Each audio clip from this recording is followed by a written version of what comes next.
Miss world event కు అన్ని ఏర్పాట్లు పూర్తి చేశామని హైదరాబాద్ జాయింట్ సిపి గజరావ్ భూపాల్ తెలిపారు. వివిధ దేశాల నుంచి అతిథులు పోటీదారులు వస్తున్నారని వారి భద్రతకు పటిష్ట చర్యలు తీసుకుంటున్నామని చెప్పారు. ఇక జిల్లాల నుంచి కూడా ఫోర్స్ ను రప్పించామంటున్న గజరావ్ భూపాల్ తో మా ప్రతినిధి ప్రవీణ్ ఫేస్ టు ఫేస్.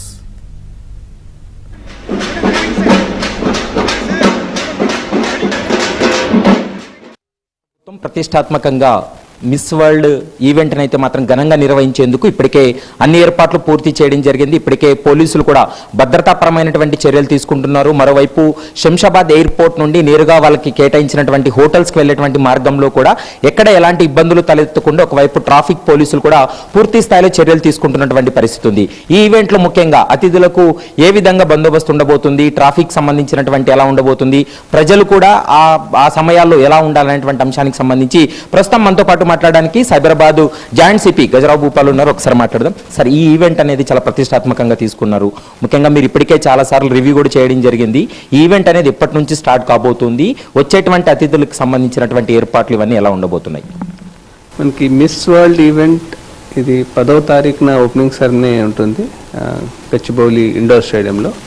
అలాగే 31న ఫైనల్స్ ఉంటుంది. ఈ మధ్యలో కూడా వారికి అనేక కార్యక్రమాలు ఉన్నాయి. వారు అనేక ప్రదేశాలకి వెళ్ళడం జరుగుతుంది. తర్వాత మధ్యలో వాళ్ళకి ప్రిలిమినరీ రౌండ్స్ లాగా కొన్ని రౌండ్స్ కూడా వాళ్ళు పెట్టుకోవడం జరిగింది.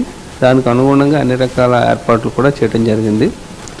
వాళ్ళు ఉండే హోటల్లో కూడా వాళ్ళకి పకడ్బందీగా ఏర్పాట్లు చేయడం, అట్లాగే వాళ్ళకి స్పెసిఫిక్ కొన్ని ప్రాంతాలు ఉన్నాయి, అవి రెడ్ జోన్ కింద డిమార్కేట్ చేయడం జరిగింది. అందులో ఎవరిని అనుమతించబడరు. అలాగే యాంబర్ జోన్, గ్రీన్ జోన్ ఈ రకంగా కూడా ఆ హోటల్ ఏరియాలో కూడా చేయడం జరిగింది. వాళ్ళు వెళ్ళే ప్రతి చోటికి కూడా పకడ్బందీగా రూట్ ప్లాన్ కూడా వేసుకోవడం జరిగింది. దాని ప్రకారం మేము వారిని తీసుకెళ్ళటం, క్షేమంగా తీసుకురావడం కూడా జరుగుతుంది. ఇంకోటి, ఈ మొత్తం ఈ కార్యక్రమాలన్నింటిలో కూడా ఎక్కడ కూడా ప్రజలకి ఎటువంటి ఇబ్బంది లేదు. ఏమి ట్రాఫిక్ డైవర్షన్ ప్లాన్స్ కానీ ఏమి చేసే మనకి ఆలోచన కూడా లేదు. ఉన్న ట్రాఫిక్లోనే మేము మేనేజ్ చేసి తీసుకెళ్ళడం జరుగుతుంది. అలాగే ఈ అన్ని కార్యక్రమాలకు కూడా అన్ని ఈ వెన్యూస్ కూడా పకడ్బందీగా ఏర్పాట్లు కూడా చేయడం జరిగింది. ప్రపంచవ్యాప్తంగా అన్ని దేశాల నుంచి చాలా మంది ప్రతినిధులు వస్తున్నారు. ముఖ్యంగా శంషాబాద్ ఎయిర్పోర్ట్ నుండి వాళ్ళ డెస్టినేషన్ వరకు వెళ్ళేంత వరకు కూడా ఈ ట్రాఫిక్ సంబంధించి కావచ్చు, బందోబస్తు విషయానికి సంబంధించి జాగ్రత్తలు తీసుకుంటున్నారు. ముఖ్యంగా ఇప్పటికే వారందరూ కూడా హైదరాబాద్కు చేరుకున్నటువంటి పరిస్థితి ఉందా? ఇంచుమించు చాలా వరకు కంటెస్టెంట్స్ వచ్చేసారు. కొద్దిమంది ఉన్నారు. ఈరోజు ఇంచుమించు అందరూ వచ్చేసారు. ఎయిర్పోర్ట్ నుంచి కూడా ఇక్కడికి తీసుకురావడానికి కూడా జాగ్రత్తగా వాళ్ళకి అన్ని ఏర్పాట్లు చేయడం జరిగింది. అలాగే ప్రజలకు కూడా ఎటువంటి ఇబ్బంది లేకుండా, ఇవి ట్రాఫిక్ డైవర్షన్స్ లేకుండా కూడా చేయడం జరిగింది. మరోవైపు ఈ ఈవెంట్ అంతా కూడా అంటే పోలీసులు కూడా పూర్తి స్థాయిలో బందోబస్తు ఏర్పాటు చేశారు. మీరు చెప్పినట్టు ట్రాఫిక్ కూడా ఇబ్బంది లేకుండా, ముఖ్యంగా ప్రజలకు ఇబ్బంది లేకోకుండా మీరు మేనేజ్ చేస్తూ వస్తున్నారు.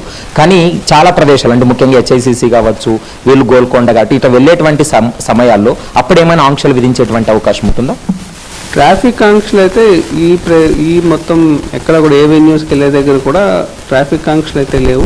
తెలంగాణ రాష్ట్ర ప్రభుత్వం ఇది చాలా ప్రతిష్టాత్మకంగా తీసుకున్నారు కాబట్టి వేరే వేరే దేశాల నుంచి ప్రతినిధులు హాజరవుతున్నారు, ఎంతో మంది విఐపీలు వస్తున్నారు. వాటికి అనుగుణంగానే అన్ని రకాల కూడా చర్యలు తీసుకున్నటువంటి సందర్భం అయితే కనపడుతుంది. వీడియో జర్నలిస్ట్ శంకర్తో ప్రవీణ్ కలవల, ఏబిఎన్ ఆంధ్రజ్యోతి, హైదరాబాద్.